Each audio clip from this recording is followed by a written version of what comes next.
धैर्य से काम लेने में ही समझदारी है। बात उस समय की है जब महात्मा बुद्ध विश्व भर में भ्रमण करते हुए बौद्ध धर्म का प्रसार कर रहे थे और लोगों को ज्ञान दे रहे थे। एक बार महात्मा बुद्ध अपने कुछ शिष्यों के साथ एक गांव में भ्रमण कर रहे थे। उन दिनों कोई वाहन नहीं हुआ करते थे। 100 लोग पैदल ही मीलों की यात्रा करते थे। ऐसे ही गांव में घूमते हुए काफी देर हो गई थी। बुद्ध जी को काफी प्यास लगी थी। उन्होंने अपने एक शिष्य को गांव से पानी लाने की आज्ञा दी। जब वो शिष्य गांव के अंदर गया तो उसने देखा वहाँ एक नदी थी जहाँ बहुत सारे लोग कपड़े धो रहे थे, कुछ लोग नहा रहे थे। तो नदी का पानी काफी गंदा सा दिख रहा था। शिष्य को लगा कि गुरुजी के लिए ऐसा गंदा पानी ले जाना ठीक नहीं होगा।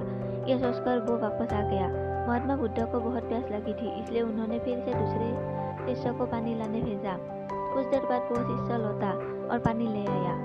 महात्मा बुद्ध ने शिष्य से पूछा कि नदी का पानी तो गंदा था, फिर तुम साफ पानी कैसे ले आए?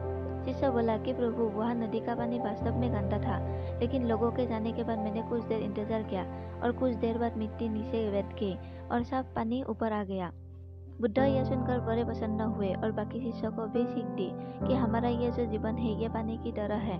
जब तक हमारे कर्म अच्छे हैं तब तक सब कुछ शुद्ध है, लेकिन जीवन में कई बार दुख और समस्या भी आते हैं जिससे जीवन रूपी पानी गंदा लगने लगता है। कुछ लोग पहले वाले शिष्य की तरह बुराई को देखकर घबरा जाते हैं और मुसीबत देखकर वापस लौट जाते हैं। वो जीवन में कभी आगे नहीं बढ़ पाते। वही दूसरी ओर कुछ लोग जो धैर्यशील होते हैं वो व्याकुल नहीं होते और कुछ समय बाद गंदगी रूपी समस्या और दुख खुद ही खत्म हो जाते हैं। तो मित्र, इस कहानी की सीख यही है कि समस्या और बुराई केवल कुछ समय के लिए जीवन रूपी पानी को गंदा कर सकती है, लेकिन अगर आप धैर्य से काम लेंगे तो बुराई खुद ही कुछ समय बाद आपका साथ छोड़ देगी।